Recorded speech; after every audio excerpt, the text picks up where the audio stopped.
ಬಾಬಾ ಸಾಹೇಬ್ ಅಂಬೇಡ್ಕರ್ ಅವರ ಜಯಂತಿ ಆಚರಣೆ ಮಾಡುತ್ತಿರುವುದು ಇದು ದೊಡ್ಡ ಸಂತೋಷದ ವಿಷಯ. ಅದರ ಹಿಂದೆ ನಾನಾ ವಿಚಾರಗಳು ಅವರವರ ಪ್ರಕಾರ ಅವರು ಅರ್ಥ ಮಾಡ್ಕೊಳ್ತಾರೆ. ಆದರೆ ಬಾಬಾ ಸಾಹೇಬ್ ಅಂಬೇಡ್ಕರ್ ಅವರು ಯಾವುದೇ ಒಂದು ಜಾತಿಗಾಗಲಿ ಅಥವಾ ಒಂದು ಸಂಘಟನೆಗಾಗಲಿ ಒಂದೇ ಸಮಾಜಕ್ಕೆ ಸೀಮಿತವಾಗಿರ್ತಕ್ಕಂಥವರು ಅಲ್ಲ. ಈ ದೇಶದ ಸಂವಿಧಾನವನ್ನು ಸರ್ವರಿಗಾಗಿ ಬರೆದಿರುವಂತಹ ಡಾಕ್ಟರ್ ಬಾಬಾ ಸಾಹೇಬ್ ಅಂಬೇಡ್ಕರ್ ಅವರು ಅವರ ಜಯಂತಿ ಎಲ್ಲ ಸಮಾಜ ಆಚರಣೆ ಮಾಡಬಹುದು. ಆ ಒಂದು ಸಮಾಜ ಮಾಡ್ತಾ ಇಲ್ಲ ಅಂತೇಳಿ ಹಲವಾರು ಸಂದೇಹಗಳನ್ನು ಉತ್ಪತ್ತಿ ಮಾಡಿಕೊಳ್ಳುವಂಥ ಅವಕಾಶ ಇಲ್ಲ ಅಂತೇಳಿ ನನಗೆ ಅನ್ನಿಸ್ತಾ ಇದೆ.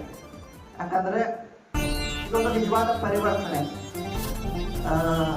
ಯಾವುದೋ ಒಂದು ಉದ್ದೇಶ ಇಟ್ಕೊಂಡು ಇಂಥ ದೊಡ್ಡ ಕಾರ್ಯಕ್ರಮ ಒಂದು ಅಂಬೇಡ್ಕರ್ ಸರ್ಕಲ್ನಲ್ಲಿ ಮಾಡಬೇಕು ಅಂತ ಹೇಳಿ ಏನೋ ಧೈರ್ಯ ಮಾಡಿದಾರಲ್ಲ, ಅದು ನಿಜವಾಗ್ಲೂ ಹೆಮ್ಮೆ ಪಡುವಂಥ ವಿಚಾರ ಅಂತೇಳಿ ನಾನು ಬಯಸ್ತೀನಿ. ಸೊ ಹಾಗಾಗಿ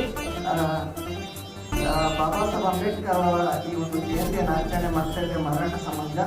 ಇದೇ ರೀತಿ ಪ್ರತಿಯೊಂದು ಸಮಾಜ ಕೂಡ ಬಾಬಾ ಸಾಹೇಬ್ ಅಂಬೇಡ್ಕರ್ ಅವರ ಜಯಂತಿ ಆಚರಣೆ ಮಾಡಬೇಕು. ಬರೀ ಸಂಘಟನೆ ಆಚರಣೆ ಮಾಡುವುದಲ್ಲ, ತನ್ನ ಸಮಾಜದ ಪ್ರತಿಯೊಂದು ವ್ಯಕ್ತಿಗಳನ್ನು ಈ ಜಯಂತಿಯಲ್ಲಿ ಪಾಲ್ಗೊಳ್ಳುವಂತೆ ಮಾಡಬೇಕು. ಯಾಕಂದರೆ ಪ್ರತಿಯೊಂದು ಹಳ್ಳಿಯಲ್ಲಿ ಜಾತಿ ವ್ಯವಸ್ಥೆ ಇದೆ, ಭೇದ ಭಾವ ಇದೆ. ಅವರನ್ನು ತಾವು ಕರೆದು ಅವರಿಗೆ ಬಾಬಾ ಸಾಹೇಬ್ ಅಂಬೇಡ್ಕರ್ ಅವರ ವಿಚಾರಗಳನ್ನು ತಿಳಿಸುವಂಥ ಪ್ರಯತ್ನ ಕೂಡ ಇಲ್ಲಿ ಆಗಬೇಕಾಗಿದೆ.